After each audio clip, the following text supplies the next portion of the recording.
Bapak, Ibu, dan Saudara, hari ini kita memasuki masa Advent.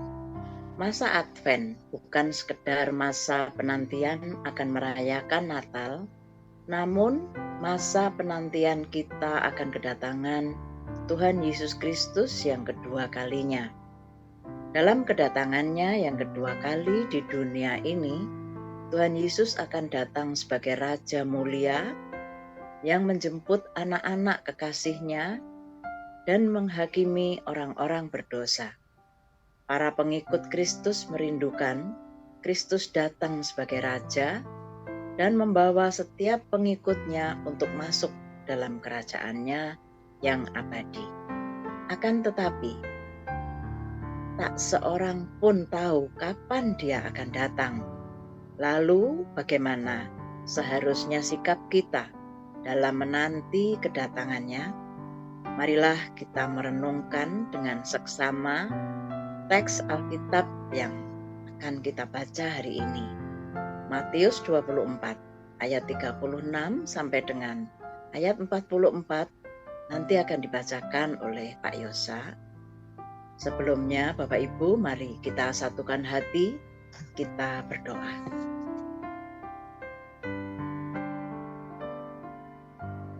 Bapa di dalam surga, Bapa yang sangat mengasihi setiap kami bersyukur untuk kesempatan pagi hari ini.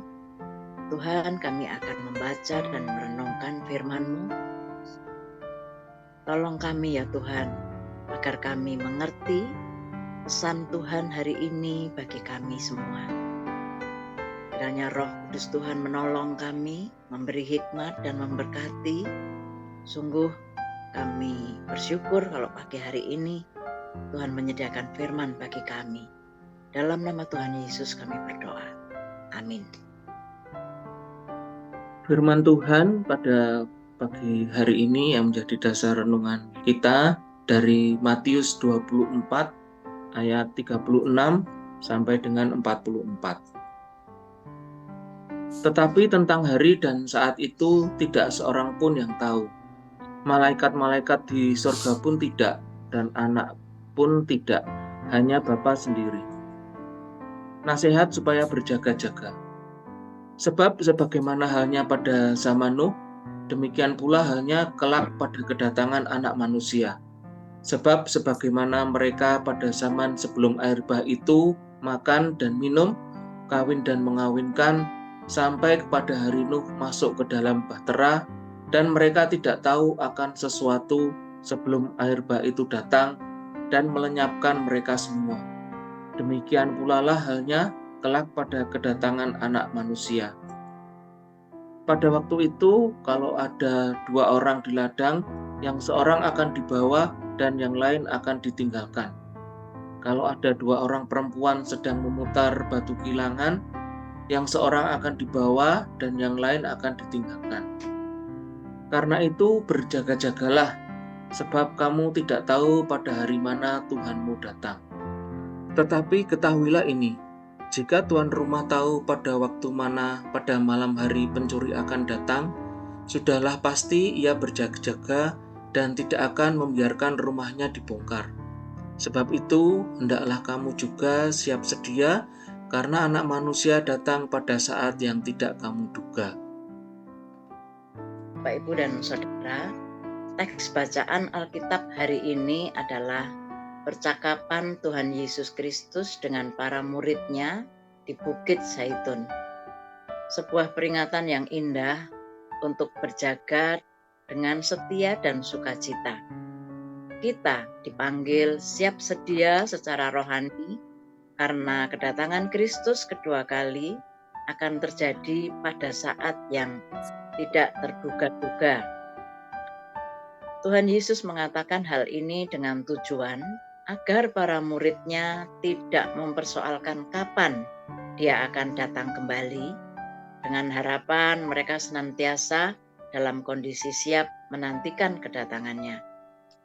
Kisah air bah di zaman Nuh disampaikan Tuhan Yesus untuk menggambarkan tentang kedatangannya, di mana orang-orang di zaman Nuh itu sangat tidak peduli perihal akan terjadinya air bah.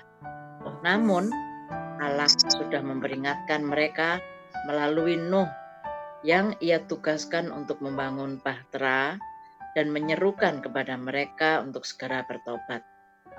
Karena air bah akan segera melanda bumi. Namun reaksi orang-orang pada waktu itu acuh tak acuh, mencemooh dan bahkan mentertawakan Nuh. Mereka bukannya bertobat, namun semakin lama malah semakin jahat. Tuhan Yesus mengingatkan agar para pengikutnya tidak bersikap seperti masyarakat di zaman Nuh yang abai terhadap peringatan Tuhan. Setiap pengikut Kristus dipanggil untuk berjaga-jaga, siap sedia menyambut kedatangan Tuhan dengan setia dan sukacita. Di tengah kehidupan dunia yang penuh goda, tekanan, dan tipu daya, kesetiaan kita untuk menyambut kedatangan Tuhan Yesus yang kedua kali akan mudah dialihkan. Bapak, Ibu, dan Saudara, kini banyak orang bersikap acuh dan tak peduli terhadap perkara-perkara rohani, abai terhadap firman Tuhan, dan hidup dalam kesenangan duniawi ataupun tidak setia beriman di tengah tekanan beban kehidupan. Pikirnya Tuhan belum akan segera datang. Sebaliknya, ada pula kelompok orang Kristen yang tidak sabar menanti kedatangan Tuhan dan dengan kemampuan akalnya memprediksi kedatangan hari Tuhan. Bila prediksi atau ramalannya terbukti tidak benar, maka mereka menjadi putus asa dan bisa melakukan bunuh diri bersama. Tentu sikap seperti itu tidak bisa dipertanggungjawabkan secara iman. Marilah kita bersikap yang tepat dalam menyatakan kerinduan akan datangnya Kristus, Sang Raja Mulia yang akan datang untuk kedua kalinya. Mari Bapak Ibu kita merenungkan bersama. Apakah Bapak Ibu dan Saudara telah setia berjaga-jaga menanti kedatangannya dengan sikap iman yang benar? Mari kita berdoa. Ya Tuhan, kami bersyukur untuk pagi hari ini. Terima kasih untuk firman Tuhan yang Tuhan sediakan bagi kami. Mampukanlah setiap kami Tuhan untuk setia menanti kedatangan Tuhan dengan mengerjakan tugas dan tanggung jawab kehidupan ini dengan hati yang selalu berpaut pada Tuhan dan selalu memuliakan nama Tuhan dalam segala aspek kehidupan kami. Tolong kami ya Bapa untuk kami dapat melakukannya. Kami bersyukur kalau setiap hari kami boleh dikenyangkan oleh firman Tuhan. Biarlah terus kami boleh bersukacita dan semangat untuk merenungkannya. Terima kasih Bapa, dalam nama Tuhan Yesus kami berdoa. Amin. Bapak, Ibu, dan Saudara, kita dapat menindaklanjuti firman Tuhan pagi hari ini. Kita akan selalu terbuka dan siap menyambut kedatangan Tuhan Yesus yang kedua kalinya dalam iman dan pengharapan yang teguh. Oleh sebab itu, kita harus fokus dan terus dan tetap mengandalkan Dia apapun situasi yang kita alami dalam hidup ini. Terima kasih untuk kebersamaannya. Tuhan memberkati dan menolong kita semua. Amin.